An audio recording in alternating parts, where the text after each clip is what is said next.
بسم اللہ الرحمن الرحیم۔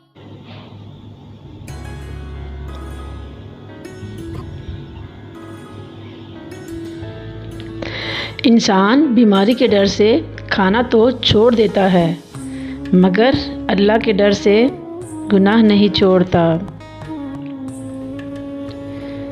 کہتے ہیں کہ عورتوں کا قبرستان جانا منع ہے، کیا مرنے کے بعد بھی؟ جاہلوں کا طریقہ یہ ہے کہ جب ان کی دلیل مقابل کے آگے نہیں چلتی تو وہ لڑنا شروع کر دیتے ہیں۔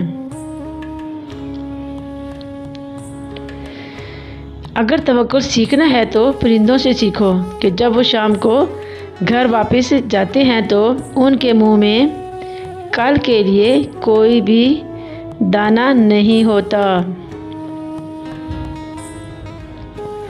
اگر لوگ تمہاری وہ صفت بیان کریں جو تم میں نہ ہو تو مغرور مت ہو جانا، کیونکہ جاہلوں کے کہنے سے ٹھیکری سونا نہیں بن جاتی۔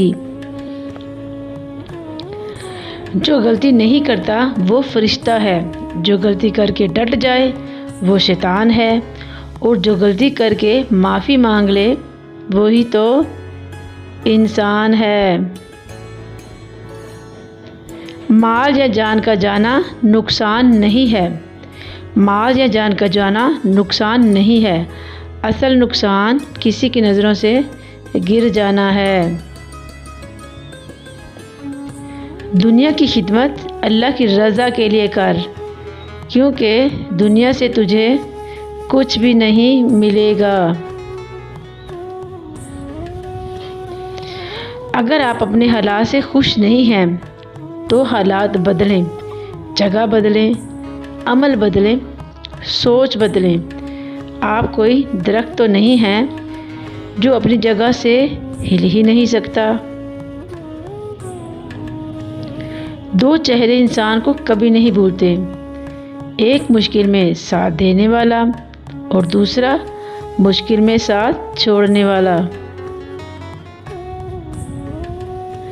ظاہر مت دیکھ، ظاہر مت دیکھ، ضروری نہیں جو خوبصورت ہے وہ خوبصیرت بھی ہو۔ آہستہ چل کر منزل حاصل کرنا تیز چل کر تھک کر راہ میں رہ جانے سے بہت بہتر ہے۔ عیب کا چھپانا اور آبرو کی زینت، عیب کا چھپانا اور آبرو کی زینت برقرار رکھنا خاموشی سے ہی ممکن ہے۔ تھوڑا سا چھپ چھپ کر اپنے لیے بھی جی لیا کرو، کوئی بھی نہیں کہے گا تھک گئے ہو، تھوڑا سا آرام ہی کر لو۔ جو انسان بچپن میں تمیز نہیں سیکھتا، جو انسان بچپن میں تمیز نہیں سیکھتا وہ بڑے ہو کر بھی نہیں سیکھ سکتا۔ نصیحت، نصیحت اگرچہ ناخوشگوار ہوتی ہے مگر اس کا انجام بہت ہی خوشگوار ہوتا ہے۔ بے شک میرا اللہ وہ ہے، بے شک میرا اللہ وہ ہے جو انسان کی روح کی اذیتوں کو بھی جانتا ہے۔